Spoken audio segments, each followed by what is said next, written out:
Mateus 26. Peço que os amados irmãos possam abrir suas Bíblias. Nós vamos ler esse texto, está no capítulo 26 de Mateus. Embora o texto seja um pouco extenso, mas nossa reflexão ela vai ser bem curtinha, não vai demorar muito não. Deus quer falar conosco mais uma vez. Durante esse mês Deus tem falado sobre comunhão, e Deus vai continuar falando nos nossos corações aqui sobre esse tema. Capítulo 26, verso 17, diz assim, a partir do verso 17 até o 30. A minha versão está na linguagem nova, a tradução da nova linguagem de hoje, né? O Guilherme colocou ali, NVI. Então, talvez o que eu vou ler não vai estar literalmente está projetado, mas dá para entender. Então vamos lá, diz assim: no primeiro dia da festa dos pães sem fermento, os discípulos chegaram perto de Jesus e perguntaram: onde é que o Senhor quer que a gente prepare o jantar da Páscoa para o Senhor? E ele respondeu: vá até a cidade, procure certo homem e digam: o mestre manda dizer, a minha hora chegou, os meus discípulos e eu vamos comemorar a Páscoa na sua casa. Os discípulos fizeram como Jesus havia mandado e prepararam o jantar da Páscoa. Quando anoiteceu, Jesus e os 12 discípulos se sentaram para comer. Durante o jantar, Jesus disse: eu afirmo a vocês que isto é verdade, um de vocês vai me trair. E eles ficaram muito tristes e um por um começaram a perguntar: o Senhor não está achando que sou eu, está? E Jesus respondeu: quem vai me trair é aquele que come no mesmo prato que eu, pois o Filho do Homem vai morrer da mesma maneira como diz as Escrituras Sagradas. Mas ai daquele que está traindo o Filho do Homem, seria melhor que ele nunca tivesse nascido. Então Judas, o traidor, perguntou: mestre, o senhor não está achando que sou eu, está? E Jesus respondeu: quem está dizendo isso é você mesmo. Enquanto estavam comendo, Jesus pegou o pão e deu graças a Deus. Depois partiu o pão e deu aos discípulos, dizendo: peguem e comam, isto é o meu corpo. Em seguida pegou o cálice do vinho e agradeceu a Deus. Depois passou o cálice aos discípulos, dizendo: bebam todos vocês, porque isto é o meu sangue, que é derramado em favor de muitos, para o perdão dos pecados, o sangue que garante a aliança feita por Deus com o seu povo. Eu afirmo a vocês que nunca mais beberei deste vinho até o dia em que beber com vocês um vinho novo no reino do meu Pai. Verso 31. Então eles cantaram canções de louvor e foram para o Monte das Oliveiras. Amém? Como o tema desse nossa breve reflexão aqui nessa noite, eu destaco o verso 20. Desses 13 versos que nós lemos, o verso 20: retire-se aqui, pois ainda há lugar à mesa, fazendo referência ao momento que Jesus está se retirando ali junto com os seus discípulos para participar daquele momento de confraternização, ou como propõe o tema desse mês, para aquele momento de comunhão. Mas para a gente poder entender, deixa eu ver se vai funcionar o meu passador aqui, para a gente poder entender esse capítulo 26 de Mateus, de um modo geral, os evangelhos sinóticos, que são os evangelhos de Mateus, Marcos e Lucas, eles vão trabalhar de uma forma didática da seguinte maneira: Jesus ele nasce, Jesus ele desenvolve a sua vida, né? Jesus tem a semana da paixão e tem o final. Depois da semana da paixão, que Jesus faz o quê? Ele ressuscita. Então a ressurreição de Jesus, de um modo geral, é assim que os evangelhos sinóticos vão trabalhar. E o capítulo 26 está exatamente dentro dessa terceira divisão aqui. Ele está dentro da semana da paixão. Especificamente, Mateus ele vai trabalhar do capítulo 21 até o capítulo 27, vai falar sobre essa semana em que Jesus está prestes a ser entregue para quê?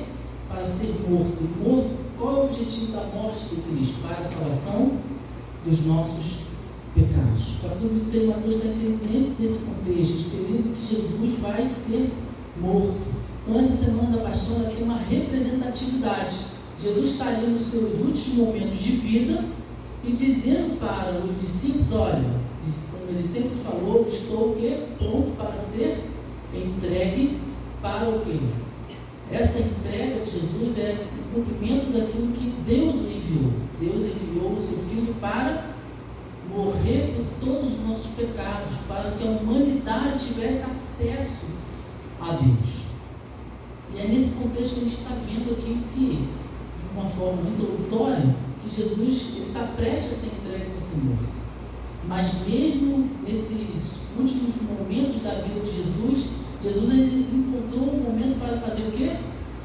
Reclinar-se com os seus discípulos e ter comunhão.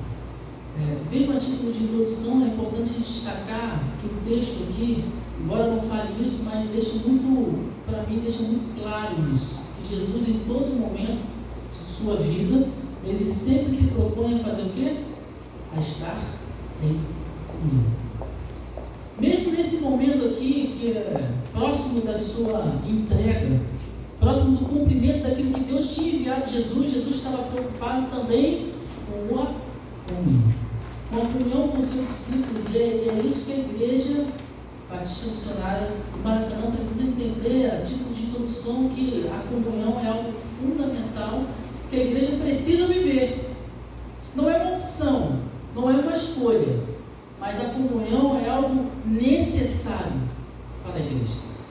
É algo que a Igreja precisa viver, que a Igreja precisa exercitar. Assim como Jesus aqui mostra claramente nesse texto que ele vivia em comunhão, a Igreja Batista Missionária do Maracanã precisa também exercitar isso, viver em comunhão, que a gente está ouvindo todo o período, né?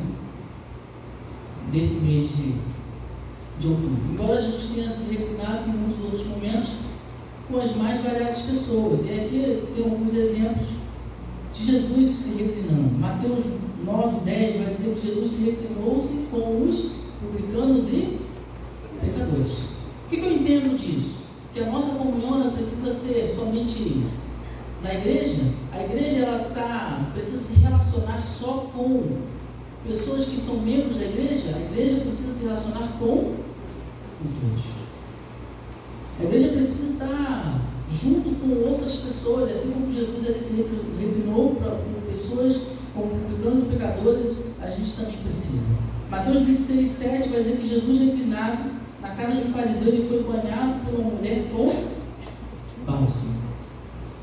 Mostra aqui que Jesus ele tinha pessoas que a sua comunhão era tão profunda que essa mulher ela fez o quê?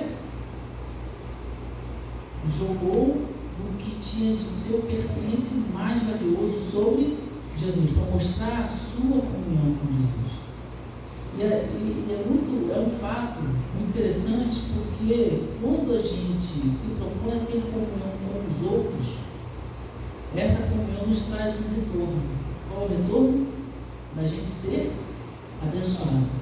A comunhão é algo que é você ser abençoador e você também ser abençoado. Quando a gente olha para esse texto, mesmo a título de introdução, a gente precisa entender que a gente não tem que ser abençoador no interesse, mas tem que ser abençoador reconhecendo que o outro tem uma necessidade. E quando a gente é abençoador e atende a necessidade do outro, Deus trabalha em nossas vidas fazendo o quê? Com que outros sejam abençoadores da nossa vida e atendendo às nossas necessidades. Como testemunhos a gente não vive diariamente, quando a gente se doa, pessoas também se doam para poder abençoar nossas vidas. João 6,11, Jesus é reclinado com a multidão e comendo o quê? Pão e peixe, após aquela multiplicação milagrosa. Jesus ali também estava junto com a multidão, diz o texto que é uma relva, um lugar aberto, e ele estava reclinado fazendo o quê? Comendo com a multidão. Jesus estava em vários momentos com as mais variadas pessoas, propondo o quê? Estar em comunhão.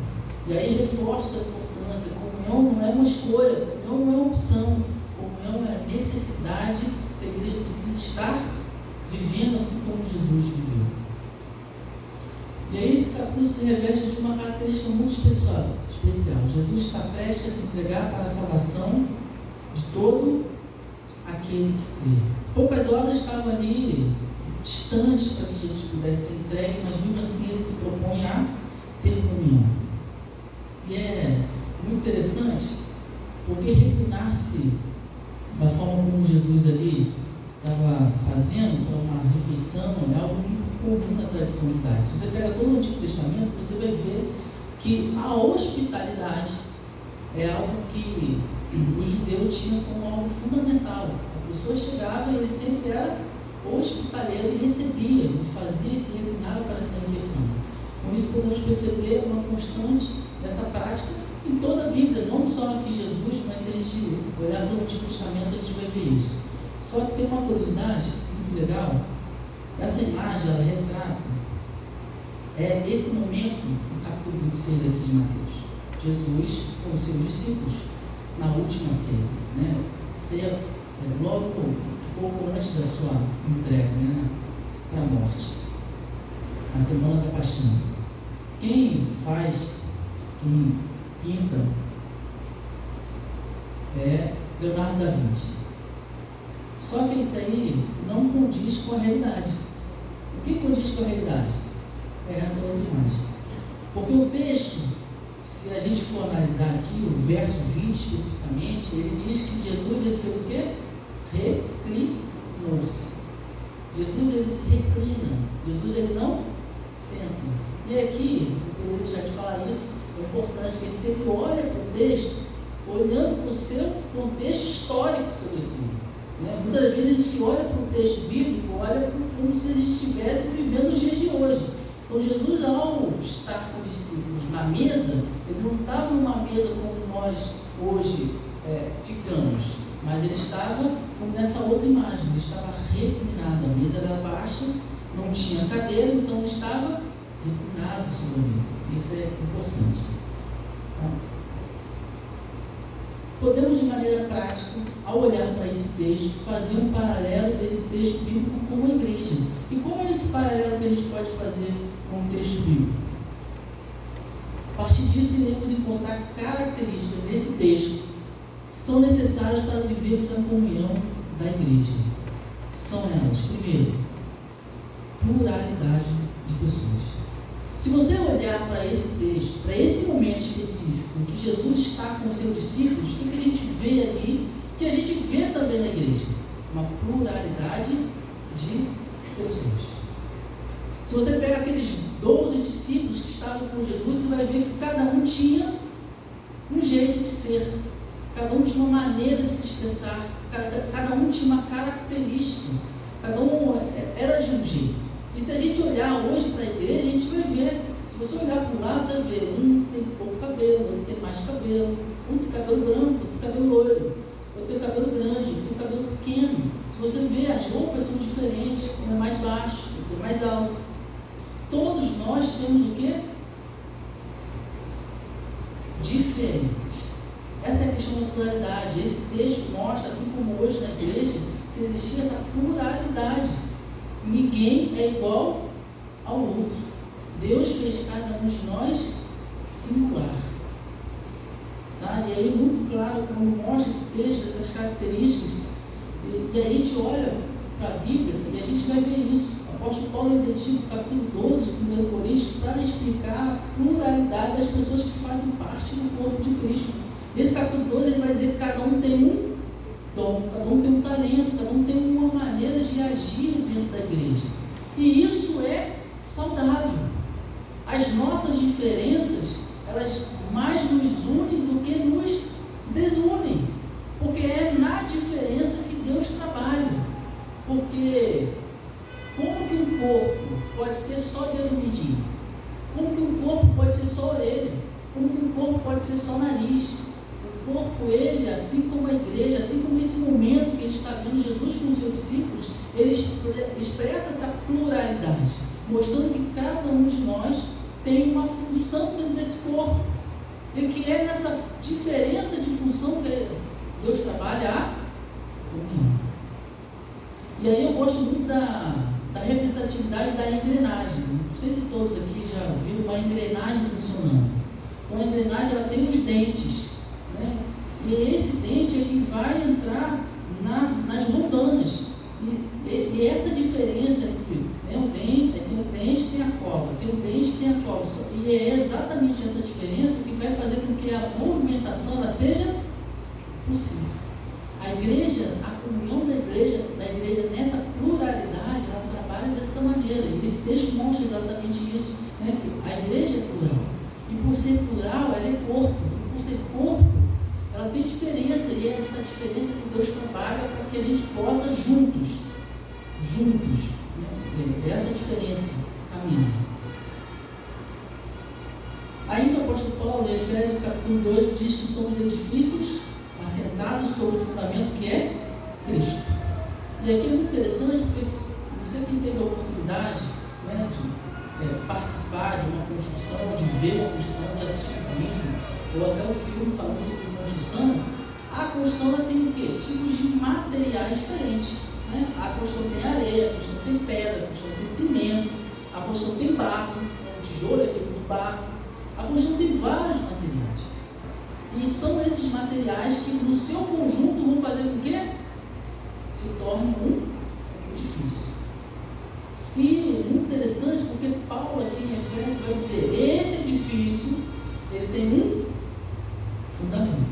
Assim como o corpo, lá em Coríntios ele vai dizer, tem uma cabeça, esse edifício também tem um fundamento. Embora essa pluralidade no texto aqui de Mateus vai mostrar o quê? Quem é o elo que une toda essa pluralidade entre os discípulos? É o próprio Cristo. Qual é o elo que une nós diferentes aqui na igreja? Cristo. Embora todos sejamos diferentes, mas Cristo é o elo que une a cada um de nós. É o cabeça que direciona tudo, mas também é o fundamento que dá firmeza a tudo que fazemos. Segundo, pessoas que erram e que acertam. Se a gente olhar para esse texto aqui e a gente vê esses 12 discípulos, a gente vai ver pessoas como nós, pessoas que erram e que acertam. O erro faz parte natural do cotidiano de cada um de nós. Nós, todo dia, erramos e acertamos. Assim como os discípulos naquela época erravam e acertavam, nós também, faz parte natural, a gente erra, isso é comum. Mesmo quando a gente não quer errar, a gente acaba errando, cometendo alguns erros. 2 Timóteo, capítulo 4, vai dizer algo muito interessante, somente Lucas está comigo. Toma Marcos e traze contigo, pois ele é de grande auxílio para o ministério. Quem está dizendo isso? O apóstolo Paulo. E por que ele está dizendo isso? Porque lá em Atos, olha que interessante, Atos 15 vai dizer, tiveram um desentendimento tão sério que se separaram. Barnabé, levando consigo Marcos, navegou para Chipre, mas Paulo escolheu quem? Silas e partiu. Houve o que entre Paulo e Barnabé? Houve um grande desentendimento. Mas o que Paulo, reconhecendo o seu erro, e esse desentendimento foi por causa de Marcos, reconhecendo o seu erro, o que Paulo fala?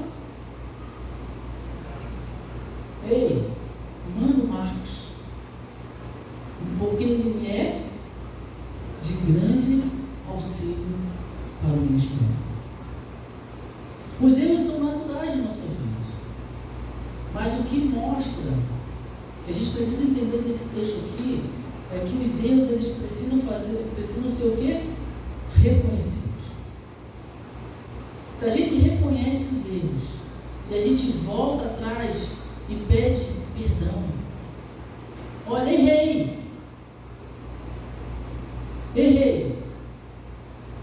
Deus ele é fiel e justo para transformar a nossa vida e fazer desse erro bênção em nossas vidas.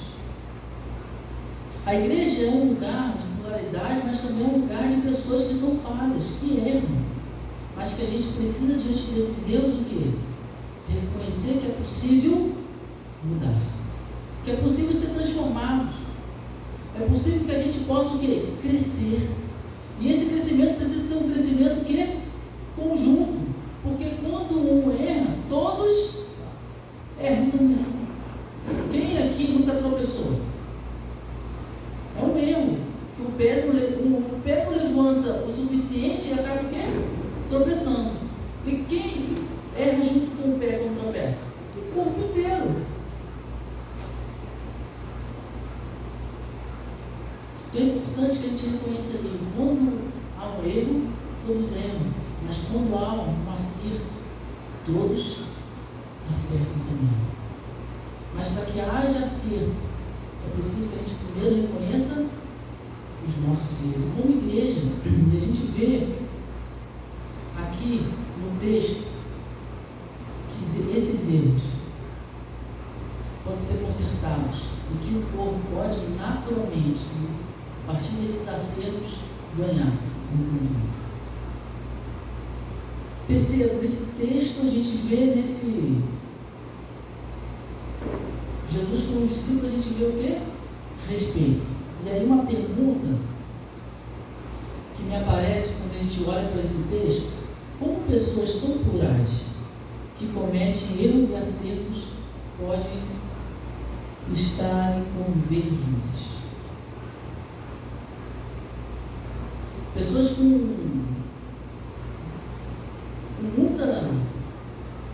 muitas diferenças, como que elas podem viver juntas? Pessoas que pensam diferentes, pessoas que agem diferentes, como que essas pessoas podem viver juntas? Somente pelo respeito. Respeito é, diante dos erros, entender e não o quê? Julgar. Quando o outro erra, a gente precisa o quê? Compreender. Sentar com o outro. E aí o exemplo do diálogo de Jesus e Pedro. Jesus alerta Pedro: olha, você vai me negar 3 vezes. E Pedro não acredita. E Pedro nega. Mas depois que Pedro nega, o que Jesus faz com Pedro? Pedro, senta aqui. Você errou.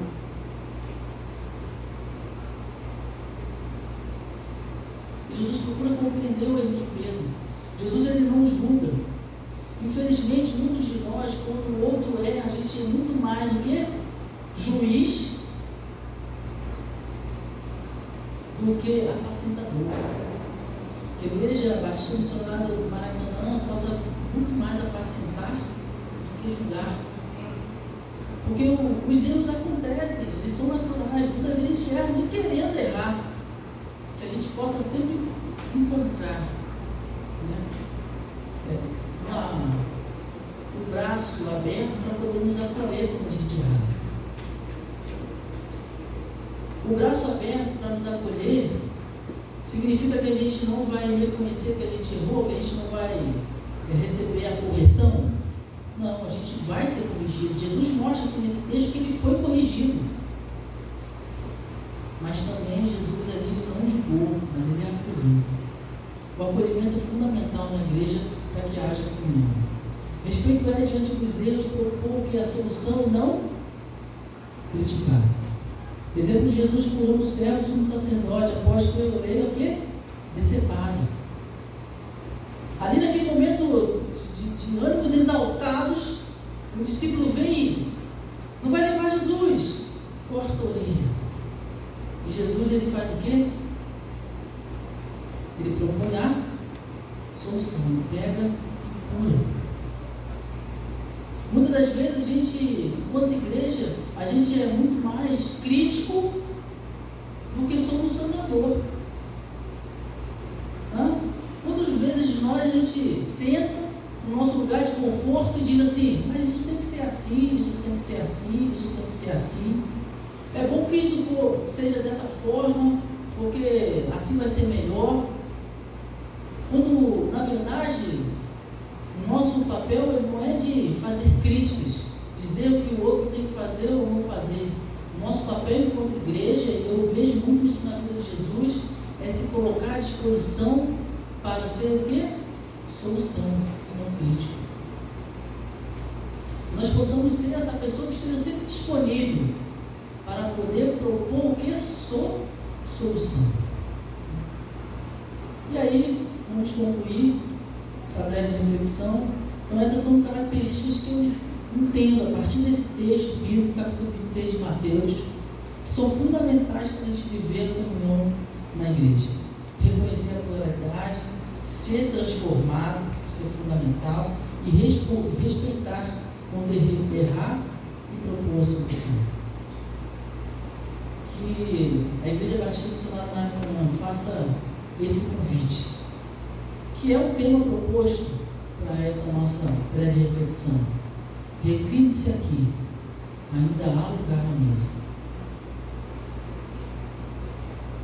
A igreja como espaço de comunhão, nós como membros da igreja que exercitamos a comunhão, a gente precisa fazer esse convite. Quando a gente olha para esse texto tem uma representatividade passada. Jesus, ele reclinou-se com os discípulos para ter comunhão. Quando a gente olha para esse texto, ele também tem uma representatividade presente. Assim como Jesus, nós precisamos nos reclinar para ter comunhão uns com os outros. Mas também esse texto tem uma representatividade futura. Essa mesa que nós hoje temos comunhão, ela precisa estar o quê? Com espaço vago, com lugares abertos, para que pessoas possam ver a nossa comunhão e se juntar a nós. A Igreja Batista Missionária Maracanã possa ter esse espaço de mesa, de comunhão, para receber outros.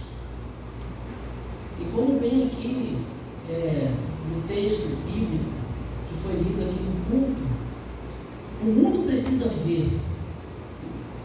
O mundo precisa estar atento ao que a igreja em comunhão vive.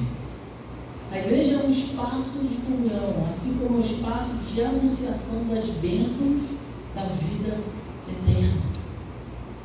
E aí a Igreja Batista Missionária Maracanã precisa fazer esse convite para que aqueles que não vivem essa comunhão conosco aqui possam viver, para que a gente possa anunciar as bênçãos da vida eterna.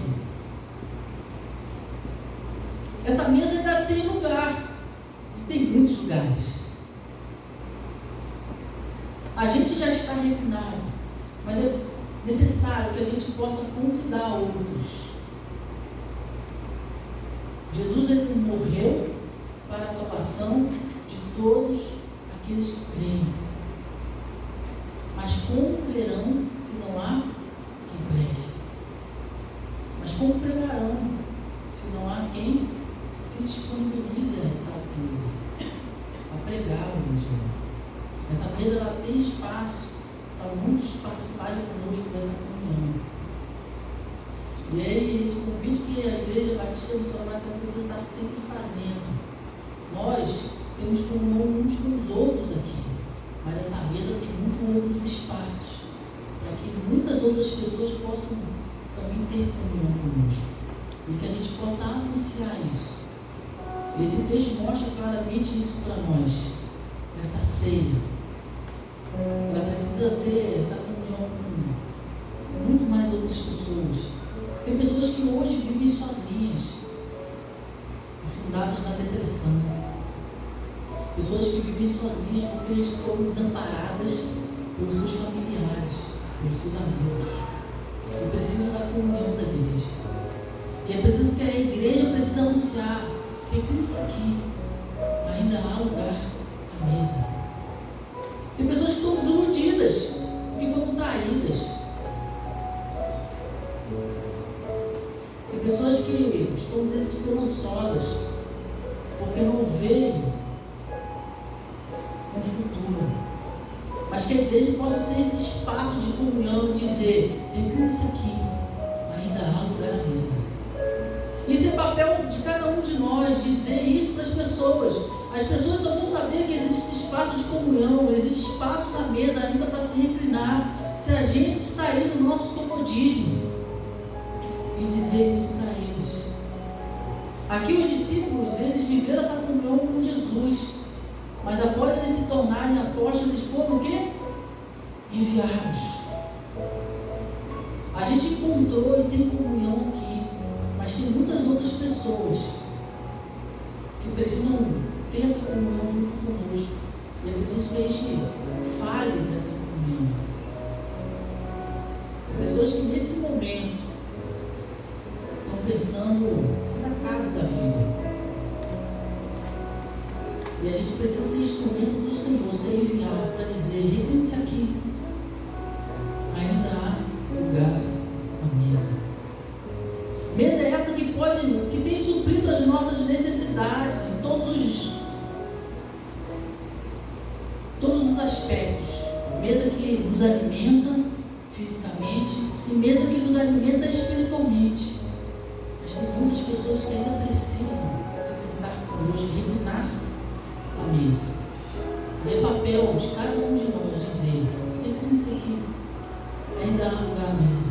Nós não somos perfeitos, nós erramos, nós somos diferentes uns dos outros. Mas há um Cristo que morreu por todos nós, que garante, assim como garantiu um lugar à mesa para nós, garante um lugar à mesa para muitas outras pessoas. Amanhã, como o pastor falou aqui, alguns vão se frustrar por conta do resultado das eleições, outros vão comemorar, mas aqueles que estiverem frustrados, a gente precisa apresentar: recline-se aqui, ainda há lugar à mesa. E nessa mesa, independente de quem é o vereador, independente de quem é o deputado, independente de quem é o governador, independente de quem é o presidente, nessa mesa a gente encontra tudo que a gente precisa para viver bem. Nessa mesa a gente encontra tudo que a gente precisa para ser feliz, independente das circunstâncias. Nessa mesa está sentado pessoas que são diferentes, pessoas que erram, que acertam. Mas nessa mesa, principalmente, existem pessoas que respeitam as diferenças, que entendem os erros.